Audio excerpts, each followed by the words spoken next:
नमस्कार दोस्तों, आज हम अहोई माता की व्रत कथा सुनाने जा रहे हैं। यह व्रत प्रायः कार्तिक वदी अष्टमी को उसी वार को किया जाता है जिस बार को दिवाली होती है। इस दिन स्त्रियों की आरोग्यता और दीर्घायु प्राप्त के लिए अहोई माता का चित्र दीवार पर मांडकर पूजन किया जाता है। इस व्रत की विधि अहोई का व्रत दिन भर किया जाता है।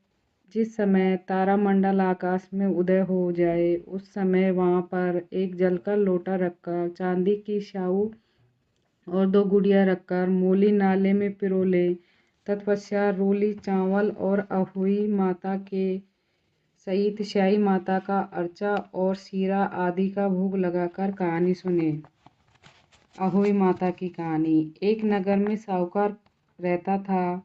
उसके 7 लड़के थे। एक दिन उसकी स्त्री खदान में मिट्टी खोदने के लिए गई और ज्यों ही उसने जाकर वहां कुदाली मारी त्यों ही सेहू के बच्चे कुदाली की चपेट से सदा के लिए सो गए।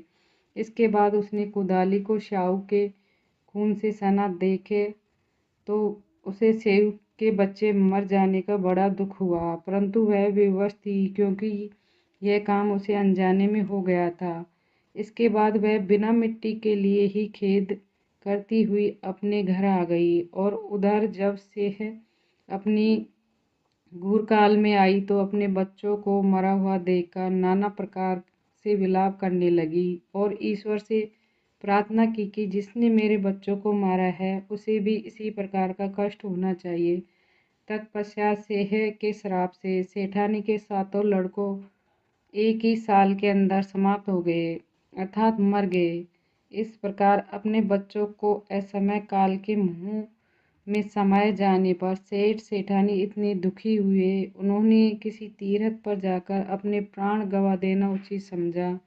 इसके बाद वे घर छोड़कर पैदल ही किसी तीर्थ की ओर चल दिए और खाने की और कोई ध्यान न देकर जब तक इनमें से कुछ भी शक्ति और साहस रहा तब तक वे चलते ही रहे और पूर्णतः अशक्त हो गए तो अंत में मूर्छित होकर गिर पड़े। उनकी दशा देखकर भगवान करुणा सागर ने उनको मृत्यु से बचाने के लिए उनके पापों का अंत किया और इसी अवसर में आकाशवाणी हुई कि हे सेठ, तेरी सेठानी ने मिट्टी खोदते समय ध्यान न देकर सेठ के बच्चे को मार दिया। इसके कारण तुम्हें अपने बच्चों को दुख देखना पड़ा। यदि अब पुण्य जाकर तुम मन लगाकर सेव की सेवा करो और अहोई माता अजक्ता देवी का विधि विधान से व्रत आरंभ कर प्राणियों पर दया रखते हुए स्वपन में भी किसी को कष्ट नहीं दोगे तो तुम्हें भगवान की कृपा से पुण्य संतान का सुख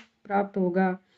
इस प्रकार आकाशवाणी सुनकर सेठ सेठानी कुछ आशावंत हो गए और भगवती देवी का स्मरण करते हुए घर को चले आए। इसके बाद श्रद्धा भक्ति से न केवल अहोई माता के व्रत अपितु गेव माता की सेवा करना भी आरंभ कर दिया था तथा जीवों पर दया भाव रखते हुए क्रोध और द्वेष का सर्वदा परित्याग कर दिया। ऐसे करने से भगवान की कृपा से वे सेठ सेठानी 7 पुत्रों वाले होकर अगणित पुत्र सहित संसार में नाना प्रकार के सुखों को भोगकर स्वर्ग चले गए।